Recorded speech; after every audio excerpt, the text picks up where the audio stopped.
どうも、としおです。今回はスラムダンクの映画化に関して徹底解説していきたいと思います。今年2021年1月7日に東映アニメーションのプレスリリースと井上先生が公式ツイッターでスラムダンク映画になりますということで突如発表されました。いやー、これは楽しみですよね。これ発表見たときは僕山王工業戦の湘北高校1年の石井くんばりに湘北に入ってよかったみたいな感じでもう生きててよかったってほんと素直に思いましたね。いやほんと楽しみです。その後じゃあ映画いつ公開するのかなってそわそわしつつ半年以上情報が出てこなかったんですけれども、ようやく昨日の8月13日に来年2022年の秋に公開予定っていう追加情報が出てきました。いや1年以上まだ先ですけれども、今年中の公開は厳しいかなって思ってたのと、来年秋っていうことがはっきりしたのですごく待ち遠しいですね。では映画化にあたって気になるポイントを大きく3つに分けて話していきたいと思います。まず1つ目は何といっても映画の内容、ストーリーですよね。今一つ明らかになっていることは、ホームページにも出ているんですけども、今回はアニメーション映画になります。なのでよくあるアニメの実写化版とかではないです。実写化版って賛否あると思うんですけども、個人的にもスラムダンクは実写化してほしくないなって思ってたんで、今回少しホッとしてます。じゃあアニメ映画でどんな内容なのかっていう話ですけれども、やっぱりファンが一番見たいのは大本命は夏のインターハイ編で間違いないんじゃないですかね。というのもテレビ放送していたアニメ版はインターハイ前で放送が終わってしまったので、豊玉線、山王線のアニメ版っていうのは見れてないわけですよね。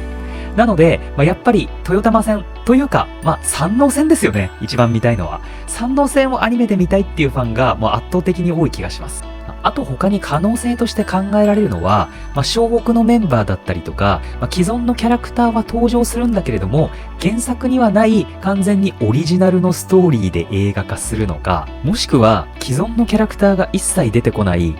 例えば、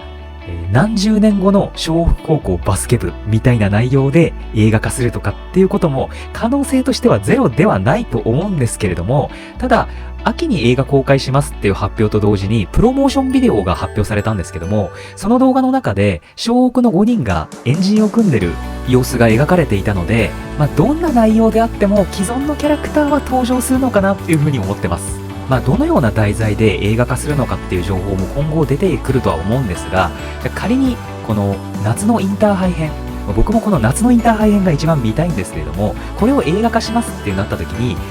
気になることが一つあって、というのが尺の問題ですね。というのが、豊玉線はそれほど、コミック2巻分ぐらいで長くないんですけれども、山王線っていうのは初代のコミック版全31巻の中で、25巻から31巻まで約7巻分あるわけですよね。だからこの長い尺を2時間ちょいの映画で収めきれるかっていうとちょっとさすがに厳しいなと。例えばですけど、アニメ化された海南線っていうのはコミックでいうところ約4巻分あるんですよ。3巻ちょい分ぐらいなんですけれども、ただその海南線ですらアニメでいうと約10話あるんで、だいたい時間にして150分以上あるわけですよね。だから山王線をそれを収めるってなるとかなり薄っぺらい内容になってしまうので、それは嫌だなと。なので夏のインターハイ編をやるのであれば豊玉で1部で山王線は2部3部っていう形ぐらいに分けないとちょっと厳しいのかなと思います。もしかしたら豊玉線を来年秋に映画化して、その後山王線はネットフリックスとかで、アニメ配信していくっていう可能性も考えられるんですけれども、いやでもせっかく映画化していただけるのならやっぱり山王線も映画館で見たいじゃないですか。なので前編を、ネットフリックスなどで配信して後編は、山王線アニメで、映画化するみたいな形だと嬉しいですよね。ちなみに山王線を2つに分けるとしたら、個人的には、後半に入って、点差が離れ、桜木花道が一旦ベンチに下がって安西先生からオフェンスリバウンドを取ってきてくださいと指示をもらってまた交代で出ますよね。でそこで山王は俺が倒す by 天才桜木って叫ぶところで前編が終了して、で後編さあ湘北追い上げるぞっていう感じのところでこう分けていくっていうのが尺的にはちょうどいいのかななんて思ってます。で次ポイント2つ目、じゃあアニメーション映画っていうことで気になるのが声優さんですよね。ファンとしては、やっぱり当時のアニメの声優さんがそのまま起用されたいなっていうところではあると思うんですけども、いろんな諸事情あると思いますから、ちょっとここがどうなってくるのかっていうところが、気になるポイントではあります。ちなみにですね、もう、連載終わってから25年ぐらい経つわけですから、当時の声優さん起用できるのかっていうところ、例えば年齢だったりとか、いろいろあると思うんですけれども、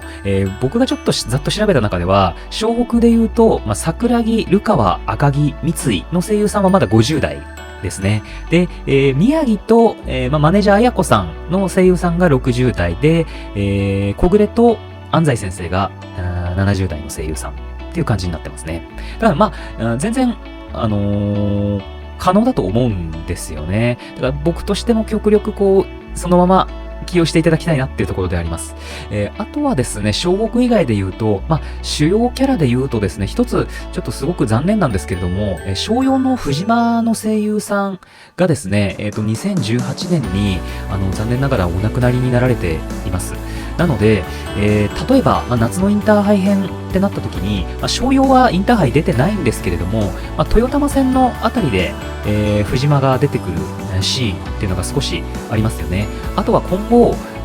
例えば夏のインターハイ編のみならず、例えば冬の選抜も映画化するよとか、何か続編が出るってなった際にアニメ化ってなると、当時の、藤間の声優さんではなく、他の方が代役っていう形になるなっていうところがあります。で、最後3つ目のポイントなんですけれども、これですね、そんなに大きなことではないんですが、バスケのルールが変わってるよっていうところですね。ルールの改正。さすがに連載終わってから25年経ってるんで、バスケもルールがいろいろ変わってるわけなんですが、細々あるんですけれど、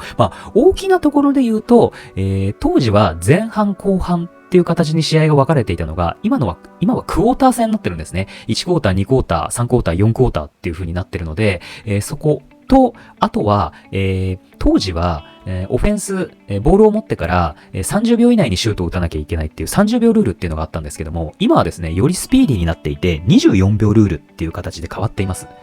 なので、ストーリーに何か影響を与えるっていう部分では、この前半後半と、30秒ルールっていうところが変わってるところなのかなと。これをですね、当時のルールのままやっていくのか、それとも、現代のルールに改正するのかっていうところは少し気になるポイントでありますね。昔の30秒ルールとか前半後半知らない方が見たらちょっと違和感を覚えるかもしれないんですけれども、ここはですね、夏のインターハイ編をやるのであれば当時のルールを活かして、てか原作に忠実にやっていくっていうところが、自然なのかなと思います。で、オリジナルのストーリーであればどちらでもいいのかなっていう感じがしますね。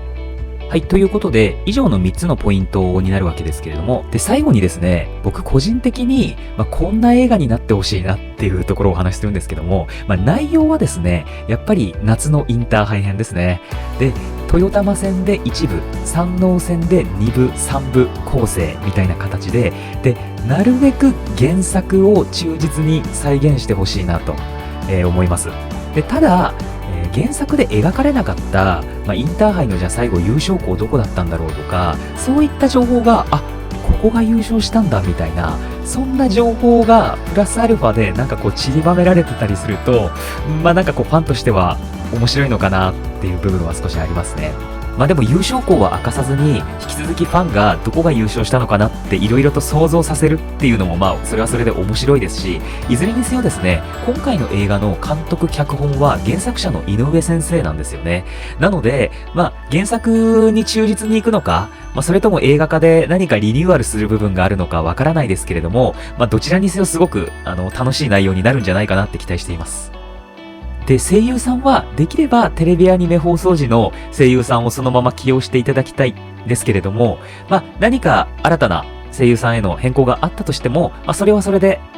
楽しみだなっていうところで思ってます。で、インターハイ編を希望なので、バスケの競技ルールは当時のままやってほしいなっていうふうに思います。はい、ということで皆さんはどんな内容で映画化されるかなっていうふうに思いますか？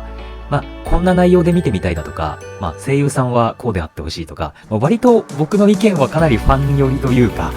鉄板みたいな感じの内容だったと思うんですけども、それでも、こうなんじゃないかなとか、そういったご意見があれば、コメント欄などで、いただけると幸いです。また、今後もスラムダンクに関する動画を上げていきたいと思うので、こんな考察をしてほしいとか、こんな動画見てみたいななどありましたら、そちらも合わせていただけると幸いです。よろしければチャンネル登録、高評価もよろしくお願いします。ではまた次の動画でお会いしましょう。ご視聴いただきありがとうございました。